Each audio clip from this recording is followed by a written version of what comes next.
guy, and Ellie. Right after this, maybe 1 o'clock too. So I'm not gonna like jump on somebody else's deal. Just enjoy the show. My character's uber weird. I just enjoy. When one of these days you'll be like, oh my god. And it's another Where's Waldo. You have to look for him now. I will say that he sounds like a witch. That's all I'm gonna say. Oh, it sounds excellent.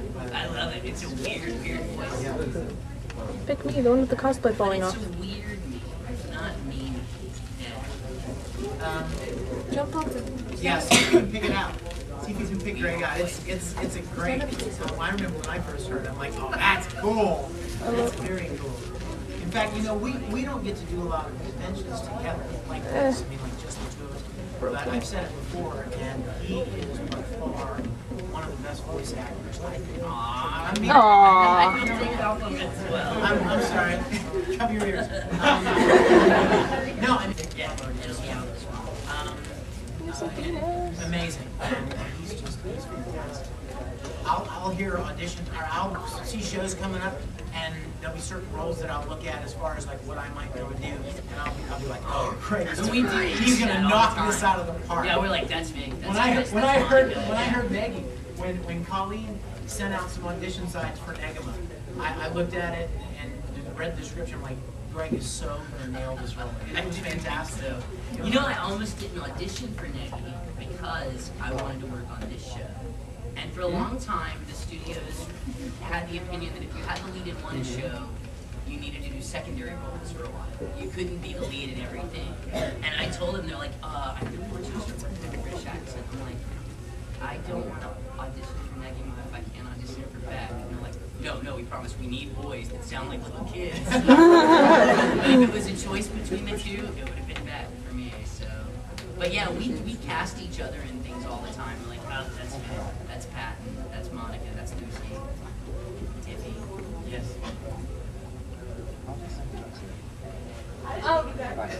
Sorry, was me or someone else? Okay. How do you guys feel about working in Trendy Blood? Because I know you played a really sort of with Damn it, Mega Man. Yeah, I heard it in show till later. And you have not I love the wussy pose. I love the wussy pose. Like, a lot of, like Spike Spencer, there's a lot of actors that hate playing wimpy characters.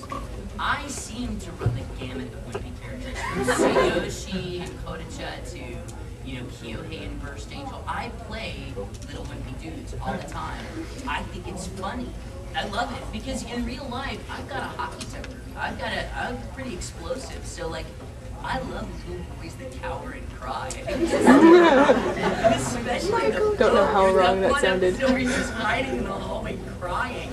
And Mike McFarlane, who's one of our really good friends, he would direct me on it. He'd be like, they have to push a button to talk to us, and he's like, come on, put your ovaries into this. It makes you feel like a man today. They tease me, but I loved it. I thought it was awesome, and he is such a wimp. I don't think anyone will ever top the Pope as far as being the most. He makes Shinji Ikari look butch. That's saying something.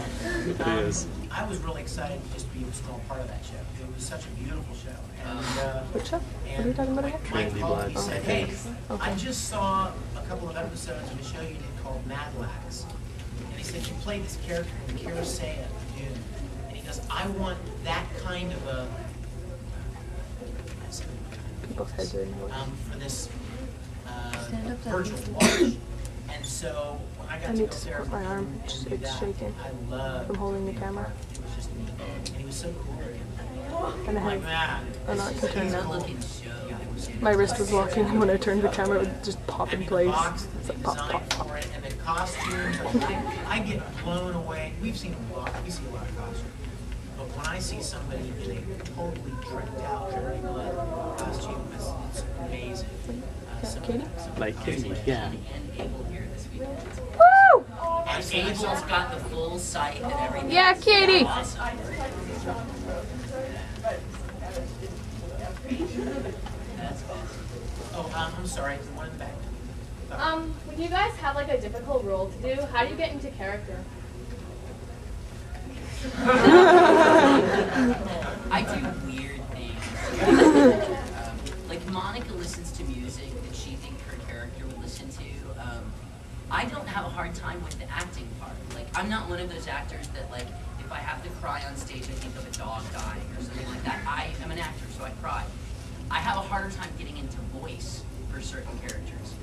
There's a show called Sister Princess where I played this poor little boy does not know he's gay yet. Like, his name is Taro Yamada, and he sounds like a drag queen. He's like, oh boy! Like, everything is big. So, like, what I do is I find music that's good to warm up to, and I sing in that character's voice. That being said, anybody that could hear what's going on in my car would think I'm insane. In Hello Kitty, I did this, like, ugly fish that sounded like a cross between Droopy and Carol Channing, and, you know, Neggy. I would read street signs in Neggy's voice, like, you know, and I'd be in my car just, you know, reading. So it's more me getting into voice than getting into character. Like, getting into character, we have, unlike a lot of times, the Japanese don't actually work with the animation. In fact, we did a panel with Ryo Horikawa not too long ago. It was like the original Vegeta, and he's in a million things, and he's also like Eddie Murphy in a lot of live-action movies when they go over to Japan. Well, he does the dub in Japanese, but we were talking, and a lot of times all they have is a character draw to record with. And it's like doing a radio drama.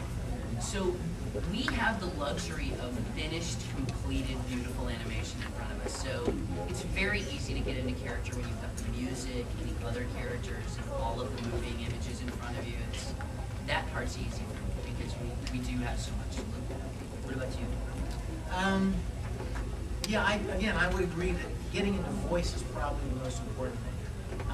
Once you spend a few minutes kind of looking into the eyes of the character on screen and watching them move and start talking a little bit, saying some of the lines, finding where they are, and then you just kind of zone out. You know, you just kind of lock in right here and concentrate on what that character is thinking and feeling and how they're related to the other characters around them. Yeah, I would say just finding the voice. Sometimes you guys work on a lot of different shows at the same time, and you did a couple of episodes of a different show, and then you didn't revisit it for a month, 2 months, and then they call you in and go, okay, we're ready to start the second volume of such and such. You're like, I have no recollection of what I sounded like when I did it.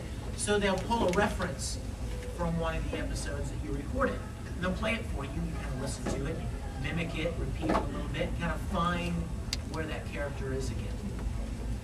Yeah, sometimes we'll do something called a repeat of the line to make sure we've got mic placement right and everything, and they'll pull a reference line and hear it, and then we'll just spit it right back out to make sure that, and they'll play it back to make sure it sounds right. So that's cool. Yeah.